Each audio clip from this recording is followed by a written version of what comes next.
I thought I would do a little broadcast to sum up a lot of the newsy things happening and to mention something that I stupidly forgot to mention when we did our May 1st broadcast. So I think I'll just start with that. As you know, the other day I was talking about the links between May the 1st, the Illuminati, and the communist agenda, and also to 1666. But I forgot to mention that April 19 to 20 is what's called the Feast of Moloch.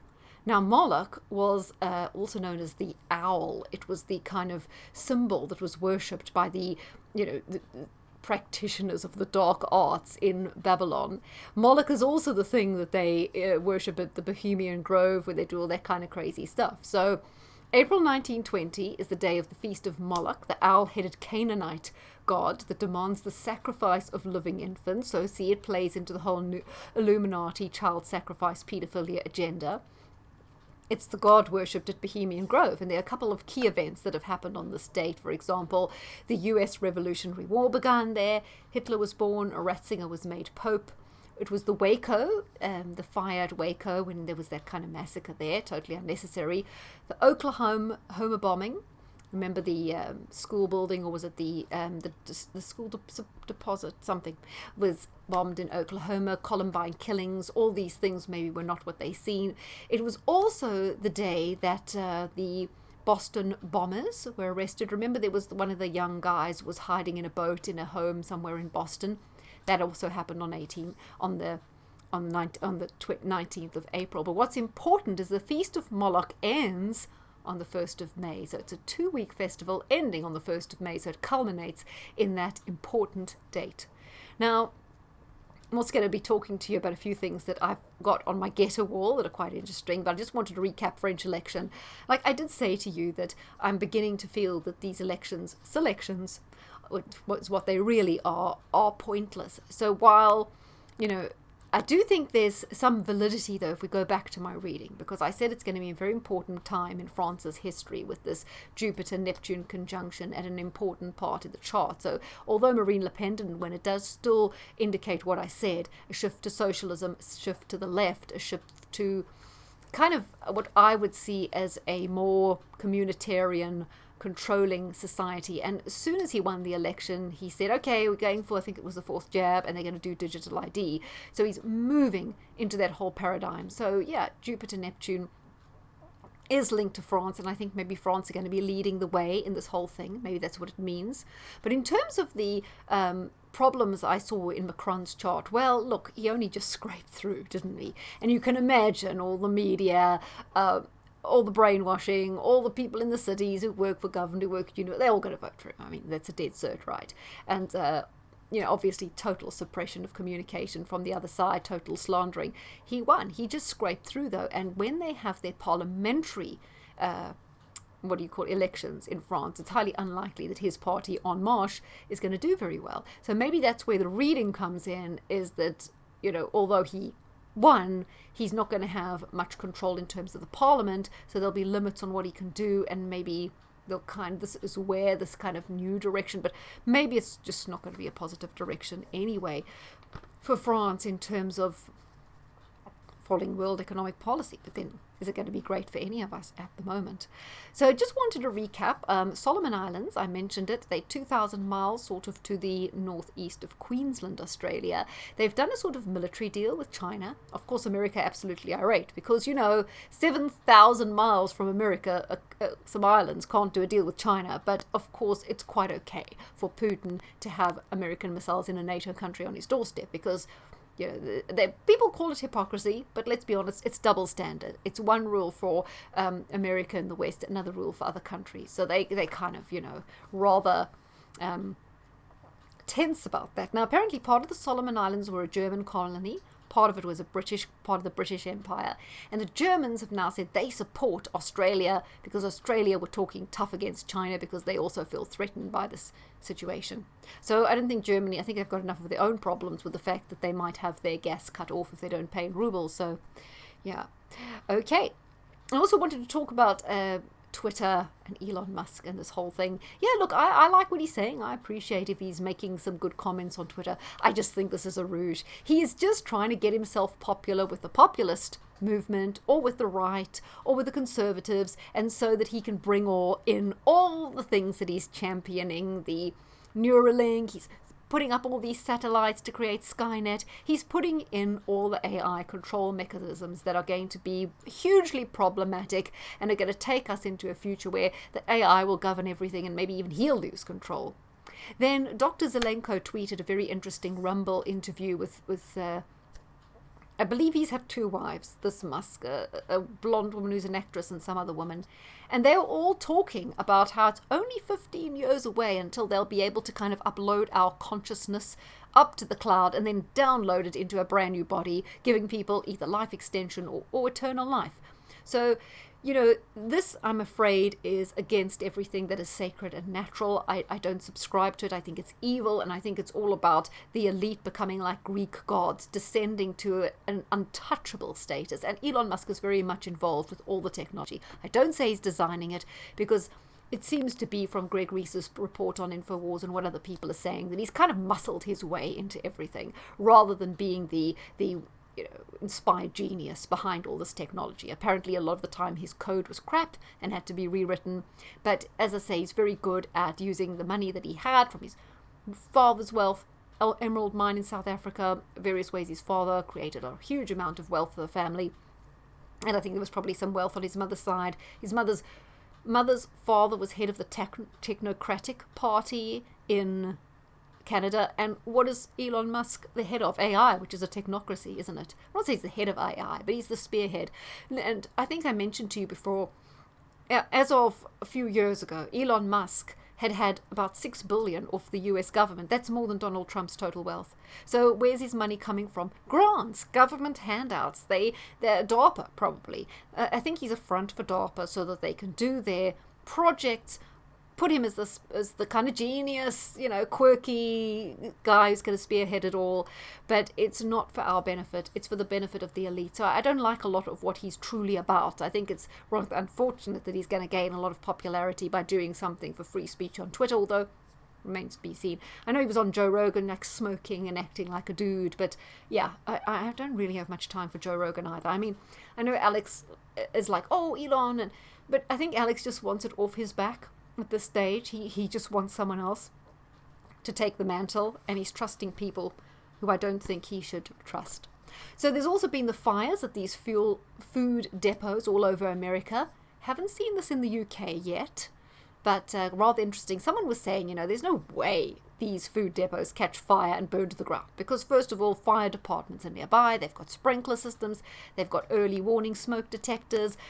They're modern buildings that have past fire safety hazards. There's fire doors. The fact that they're just burning to the ground must be more purposeful, like there's an accelerant involved. Just another attack on the food chain. Then there's what's going on in Shanghai with all the ports being clogged, and so many cities. I think a third of the population is almost shut down under lockdown. Does this mean we're all going into lockdown, or is this really happening? Because remember, any news out of China, we have to be very, very skeptical of. So I'd say this is probably, if they are shutting down, in reality, another huge attack on the supply chain. But it does seem as well that China is shooting themselves in the foot. I doubt they'd really do that. So it's probably slightly exaggerated for the Western media.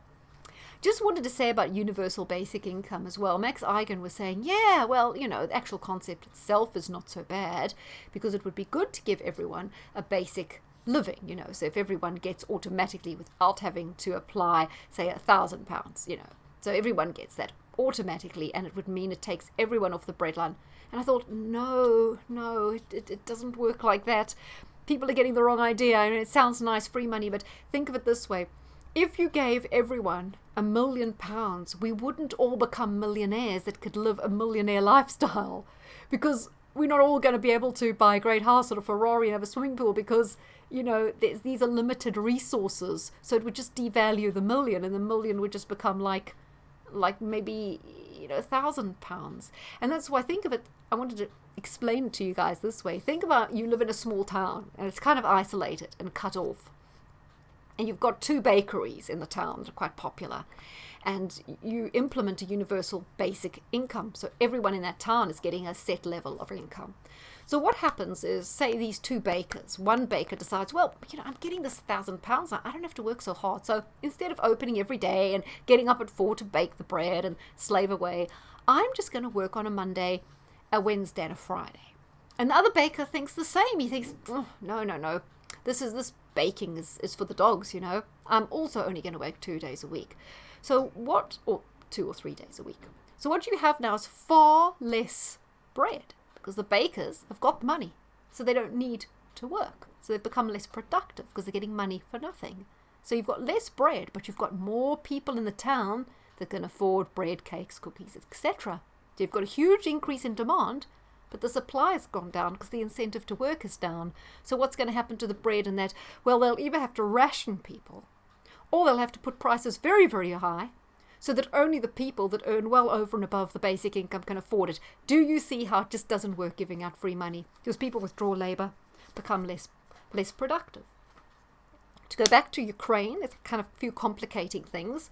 On the border of Moldova and Ukraine, there's an area called Transnistria. Mainly Russian speakers identify with Russia. Apparently they've been a little bit upset with certain Russian tanks, or Ukrainian armed personnel coming into that area. So, is Russia going to have to go into Transnistria to defend those Russians the same way they're doing with Donbass? Because that means they have to go right over to the side of Odessa, taking more territory off Ukraine.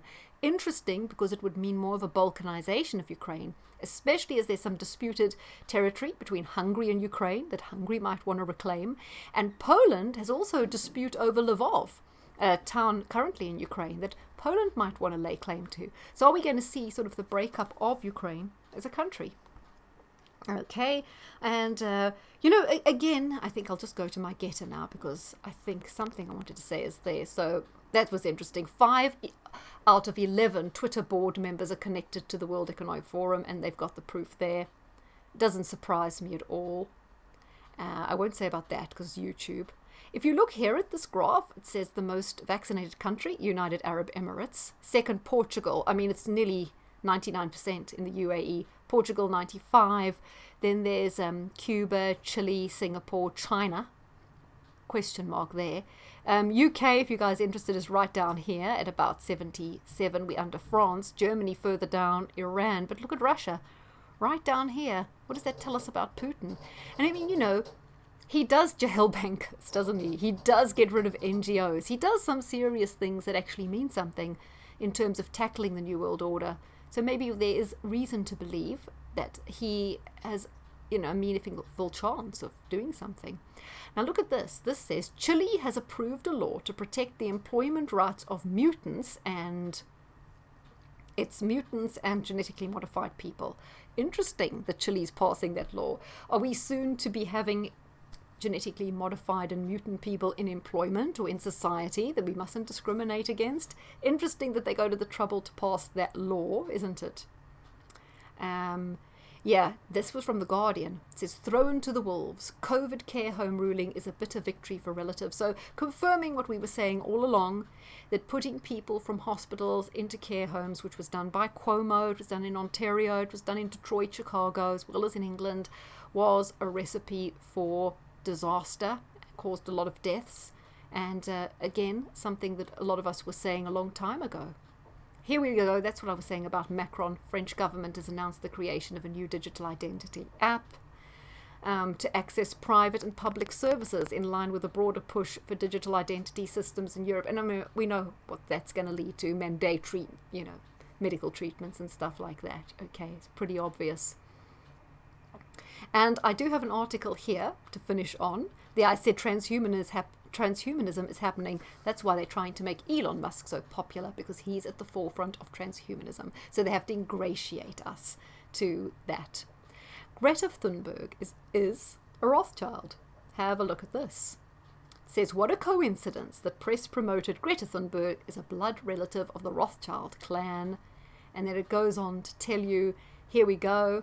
They've got this sort of little setup to tell you there, and it will explain in detail. That's more about Schwab, actually, not Greta. Okay. The media were interested in the alleged kinship after a source of the large Swedish bank Handelsbanken stated that the Thunberg family had received a lot of money from the Rothschild Foundation to their accounts. Despite this information appearing in the tabloid press, so not fake news, the bank was so zealous to find the source of the leak that it raised suspicions.